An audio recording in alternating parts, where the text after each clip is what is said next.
사도신경으로 우리의 신앙을 고백하도록 하겠습니다.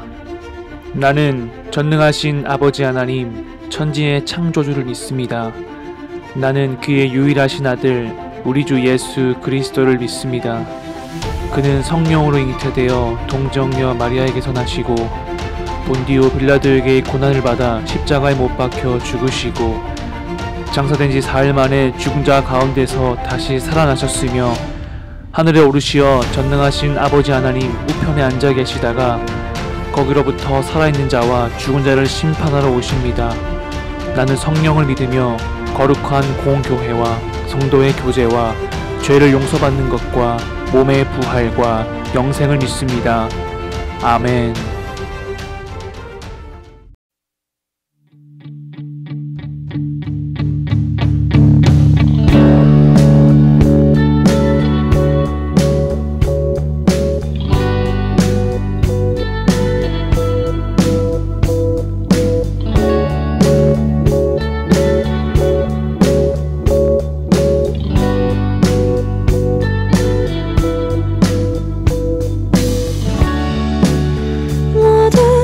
소리 높여 주 찬양해. 그는 찬양받기에 합당하신 주. 그가 우리를 이 자리에 부르셔 하나 되어 노래케 하시네. 주 앞에 모여 노래하는 우리, 멈출 수 없는 이 기쁨의 소리. 찬양을 들으셔 우리와 함께 기뻐하시네. 다 소리 높여 주 찬양하라. 그 앞에 모두 경배해. 나 사는 동안 주 찬양하리. 그의 집에 나가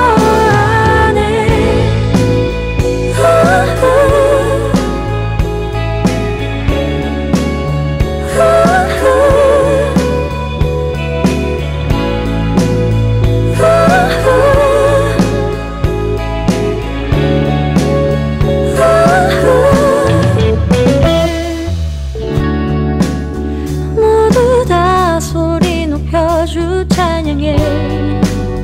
그는 찬양받기에 합당하신 주. 그가 우리를 이 자리에 부르셔 하나 되어 노래케 하시네. 주 앞에 모여 노래하는 우리, 멈출 수 없는 이 기쁨의 소리.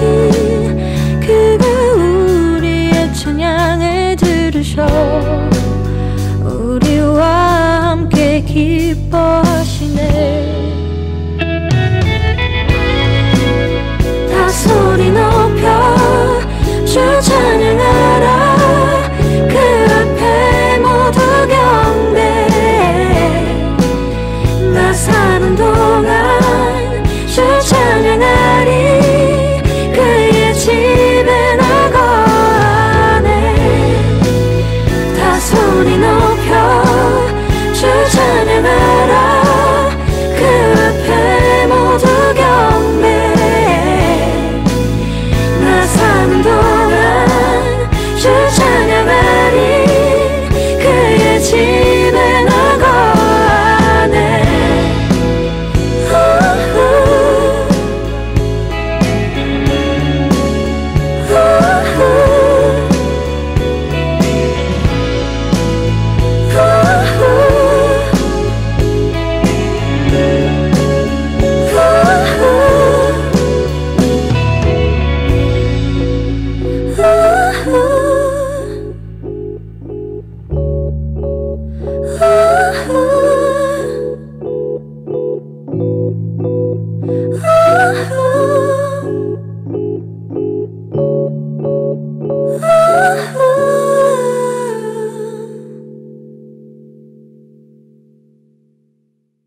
수 없는 우릴 위해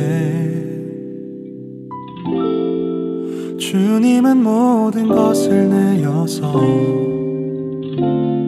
우릴 사랑하시네. 우리가 사랑을 거저 받았으니 우리도 가진 모든 것을 나누며 살겠네. 우리에게 사랑이 더 부어질수록 우릴 통해 흘러가는 사랑도 더 커지길, 아버지의 사랑을 비추는 거울이 되어 세상 가운데 소망을 보여주는 사람이 되길.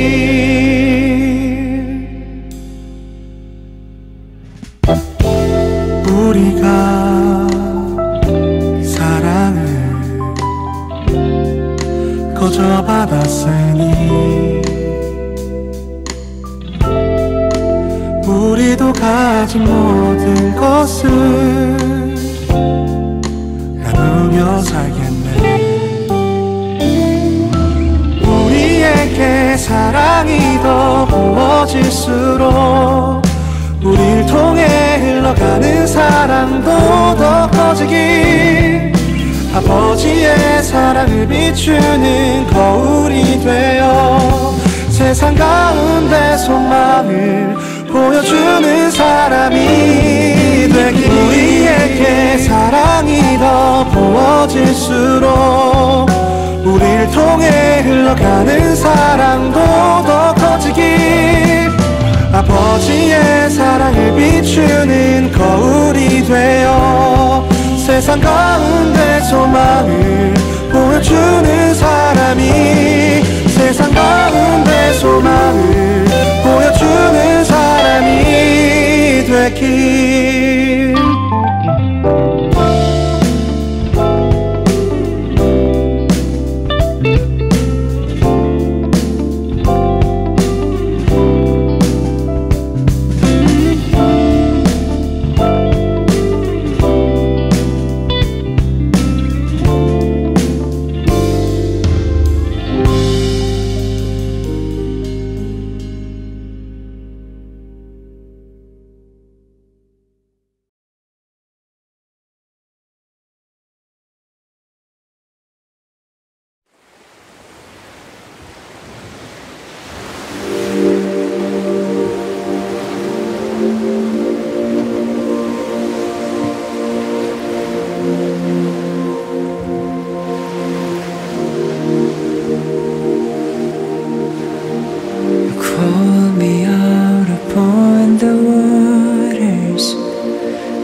My faith will stand, and I will call upon your name, and keep my eyes above the waves. When oceans rise, my soul will rest in your embrace. For I am yours, and you are mine.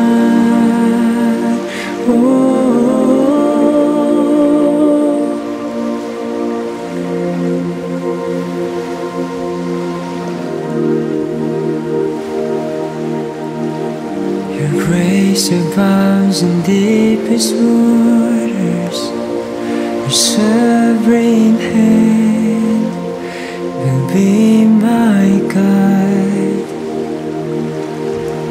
Where faith may fail and fear surrounds me, you never failed, and your words are now. So I will call upon your name,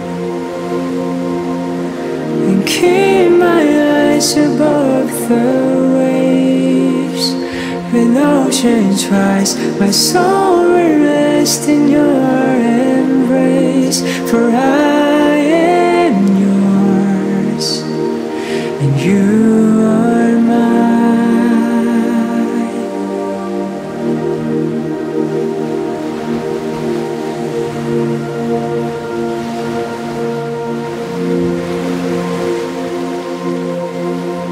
Spirit, lead me where my trust is without borders. Let me walk upon the waters wherever you would call me. Take me deeper than my feet could ever wander, and my faith will be made stronger in the presence of my Savior. Spirit, lead me where my trust is without borders. Let me walk upon the waters wherever you would call me. Take me deeper than my feet could ever wander, and my faith will be made stronger in the presence of my Savior.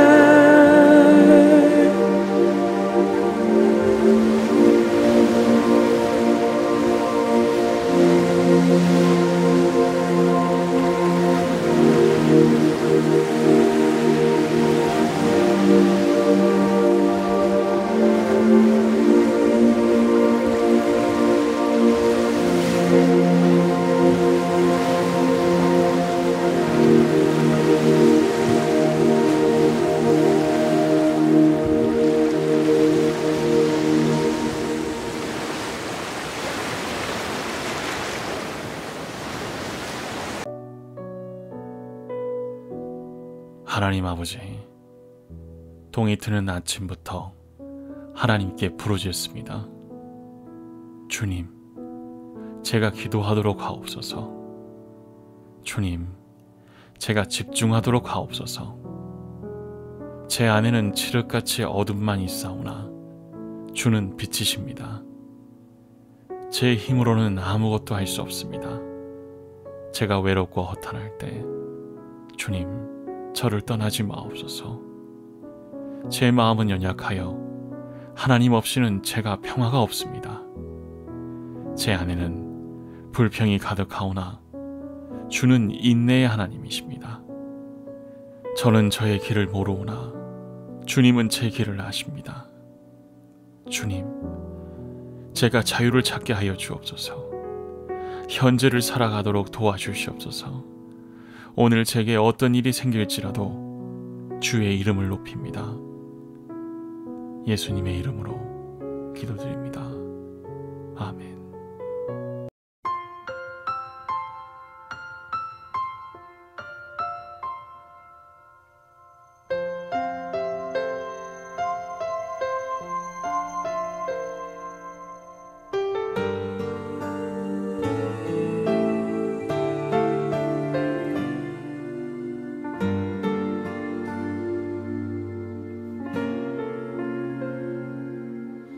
나의 모습, 나의 소유, 주님 앞에 모두 드립니다. 모든 아픔, 모든 기쁨, 내 모든 눈물 받아주소서. 나의 생명을 드리니 주 영광 위하여 사용하옵소서. 내가 사는 날 동안에 주를 찬양하며 기쁨의 제물 되리. 나를 받아주소서.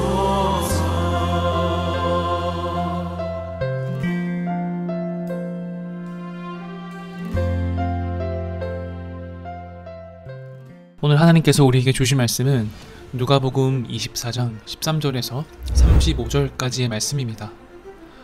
오늘의 말씀을 봉독하도록 하겠습니다. 그날에 그들 중 둘이 예루살렘에서 25리 되는 엠마오라 하는 마을로 가면서 이 모든 된 일을 서로 이야기하더라. 그들이 서로 이야기하며 문의할 때에 예수께서 가까이 이르러 그들과 동행하시나 그들의 눈이 가리어져서 그인 줄 알아보지 못하거늘 예수께서 이르시되 너희가 길 가면서 서로 주고받는 이야기가 무엇이냐 하시니 두 사람의 슬픈 빛을 띠고 머물러 서더라. 그 한 사람인 글로바가 하는 자가 대답하여 이르되 당신이 예루살렘에 체류하면서도 요즘 거기서 된 일을 혼자만 알지 못하느냐. 이르시되 무슨 일이냐. 이르되 나사렛 예수의 일이니 그는 하나님과 모든 백성 앞에서 말과 일에 능하신 선지자이거늘 우리 대제사장들과 관리들이 사형 판결에 넘겨주어 십자가에 못 박았느니라. 우리는 이 사람이 이스라엘을 속량할 자라고 바랐노라. 이뿐 아니라 이 일이 일어난 지가 사흘째여 또한 우리 중에 어떤 여자들이 우리를 놀라게 하였으니 이는 그들이 새벽에 무덤에 갔다가 그의 시체는 보지 못하고 와서 그가 살아나셨다 하는 천사들의 나타남을 보았다 함이라.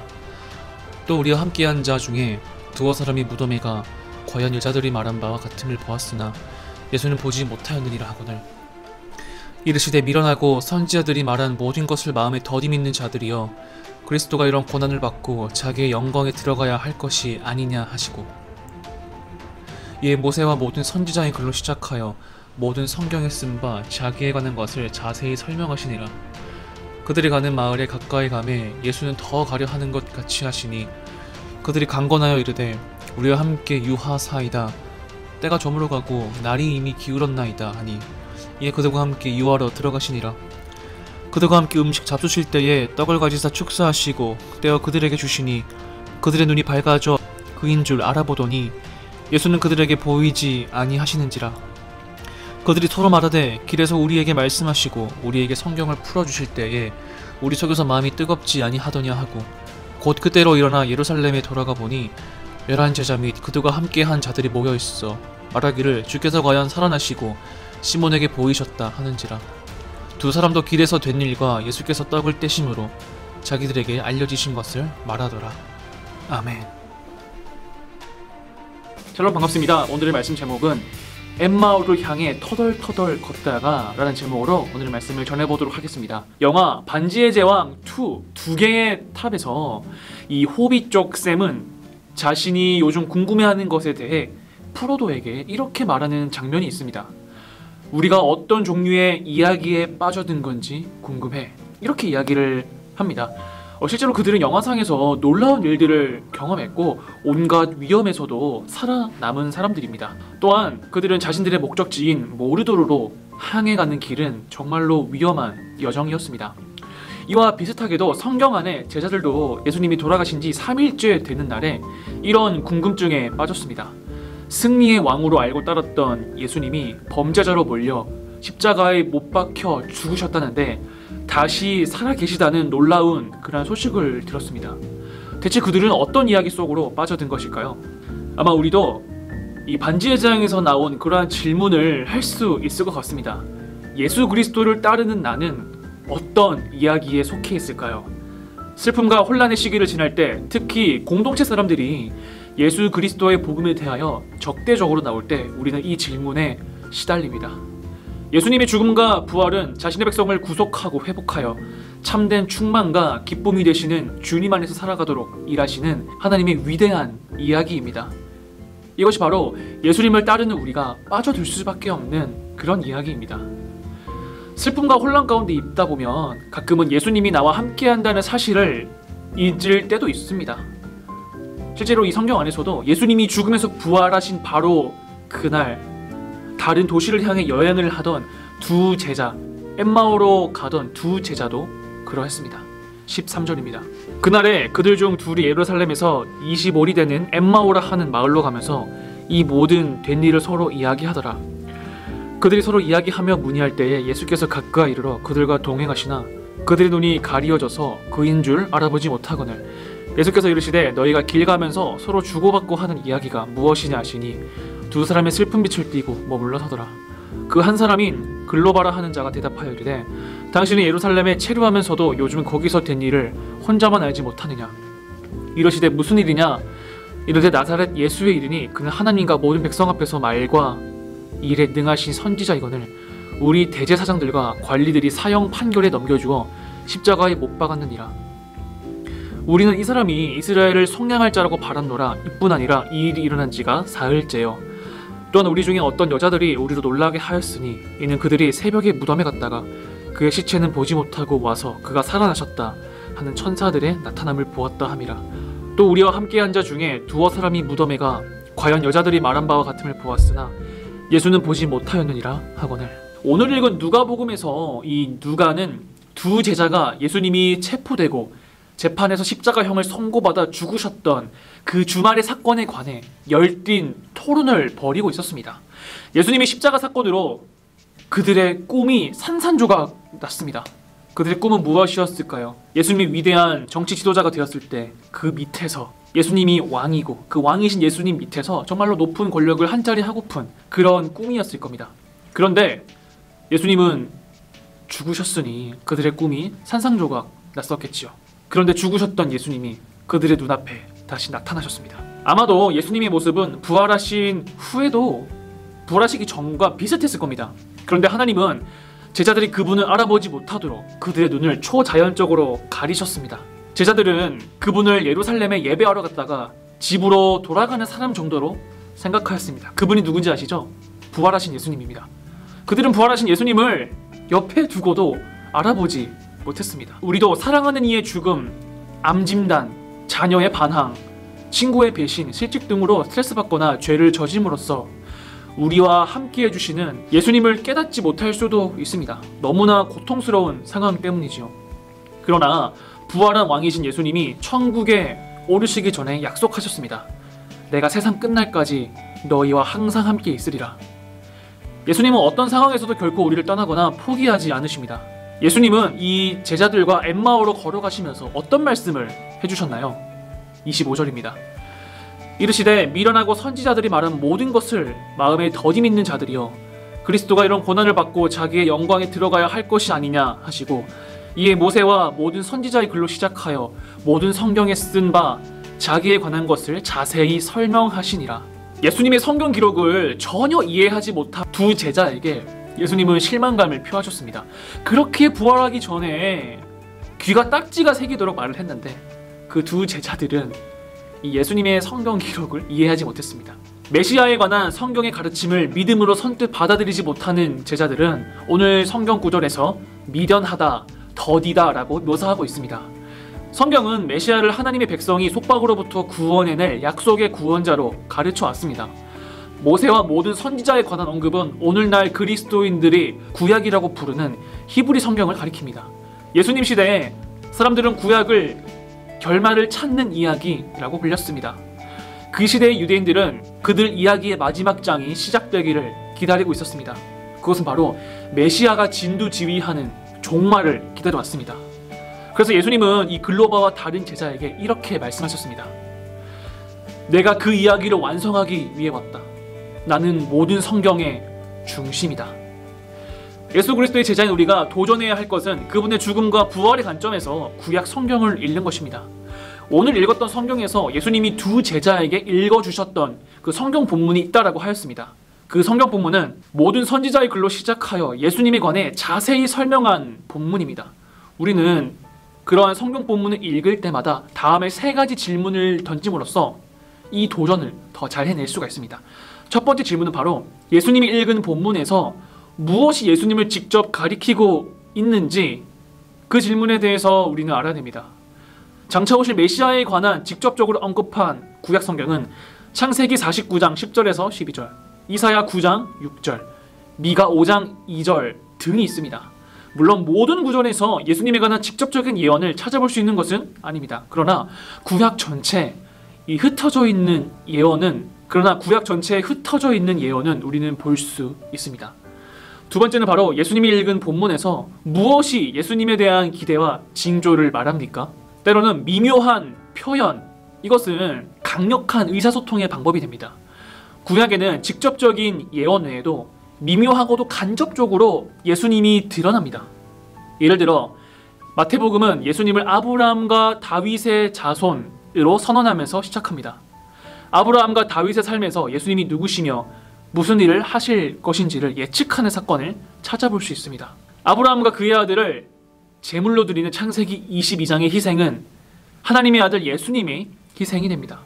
사울 왕의 후손이기에 잠재적이었던 무비보셋을 향한 다윗의 사랑에서 원수를 향한 예수님의 사랑이 잘 나타납니다.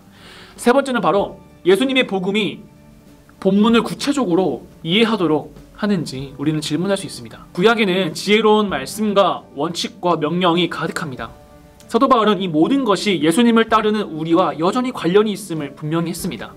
그러므로 우리는 이것을 예수님의 삶과 가르침의 관점에서 읽어야만 우리와 삶에 어떻게 적용되는지를 이해할 수 있습니다. 주님은 구약을 완성하기 위해 오셨습니다.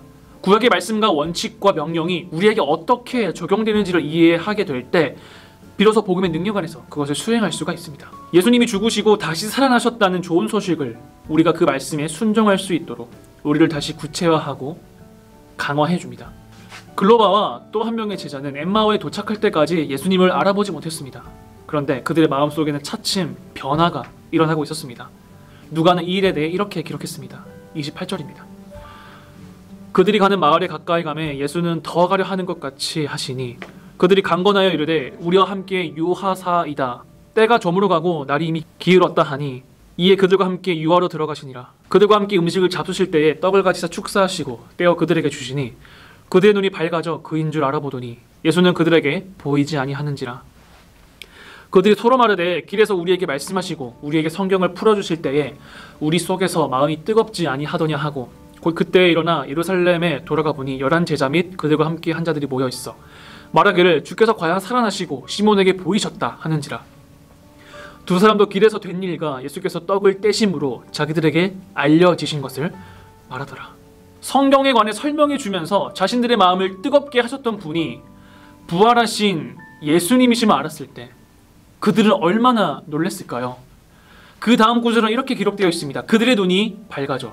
그제서야 그들은 예수님이신 줄 알아봤습니다. 그런데 예수님은 그분의 정체가 드러나자마자 갑자기 그들의 눈앞에서 사라지셨습니다. 두 제자가 마침내 예수님을 알아보게 될 때에 왜 사라지게 된 것일까요? 여러 가지 추측을 해볼 수가 있습니다. 11제자를 비롯하여 다른 제자들과 만날 기회를 만들기 위해 사라지신 것일 수도 있습니다. 그런데 이처럼 예수님이 사라지심으로써 두 제자는 예루살렘으로 돌아가 자신들에게 어떤 일이 있었는지를 보고하게 되었습니다. 이것은 곧바로 이어지는 장면에서 예수님이 제자들에게 극적으로 나타나실 무대를 마련한 셈이 되었습니다. 예수님과 동행하는 동안에 마음이 뜨거워졌다는 말은 무슨 의미일까요? 왜 예수님은 이런 방법으로 그들에게 자신을 알리셨을까요? 만약 그때에 내가 그 두 제자와 함께 있었더라면 어떻게 반응했을까요? 엠마오로 가는 길에서 부활하신 예수님이 구약 성경이 그분의 고난과 영광에 관해 어떻게 언급하는지를 자세히 설명해 주셨습니다. 제자들과 마찬가지로 우리도 하나님의 기록된 말씀의 핵심에 있는 그 복음에 집중하여야 합니다. 또한 그리스도의 죽음과 부활의 관점에서 성경을 읽어나가야 할 것입니다. 오늘 읽은 누가복음 마지막 장, 누가복음 24장은 이 누가복음의 에필로그 같은 느낌입니다.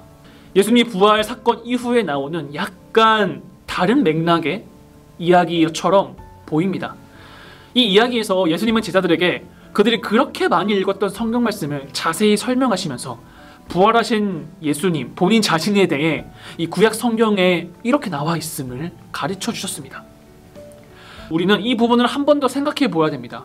그때 당시만 하더라도 제자들은 성경을 읽고 예수님에게 직접 가르침을 받았고 예수님이 3일 후에 부활하실 것이다 라는 사실을 예수님의 입으로 알려주셨는데도 불구하고 그들은 예수님의 부활에 대해서 전혀 무지했습니다.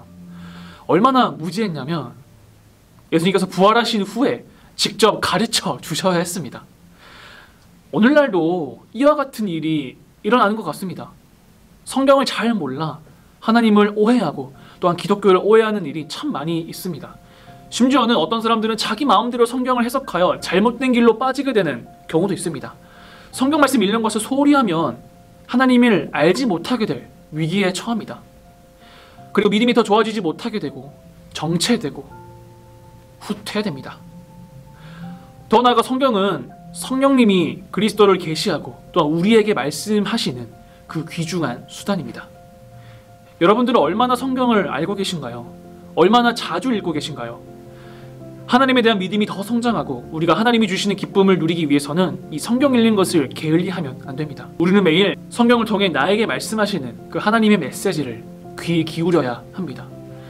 우리 사랑하는 중등학생들, 오늘 읽은 본문에서 제자들은 구약 성경에 수없이 언급되었던 그 예수님의 부활을 알지 못했습니다. 우리는 이러한 제자들의 모습처럼 되면 안 됩니다. 우리 앞으로는 성경을 매일 조금이라도 읽고 이 성경을 통해 하나님께서 여러분에게 전하는 메시지를 꼭 캐치하시기 바랍니다. 그리고 그 하나님이 주시는 메시지대로 살아가는 우리 사랑하는 중등부 되었으면 좋겠습니다. 기도하겠습니다. 구약을 완성하신 우리 구주 예수님, 우리가 나날이 성경을 읽음으로 예수님에 대한 지식과 지혜가 넘쳐나길 원합니다. 예수님이 부활한다는 이야기를 들었음에도 믿지 않는 제자들처럼 되지 않게 하시고 매일 말씀으로 예수님께 더 나아가는 우리 중등부 되게 하옵소서. 예수님의 이름으로 기도합니다. 아멘.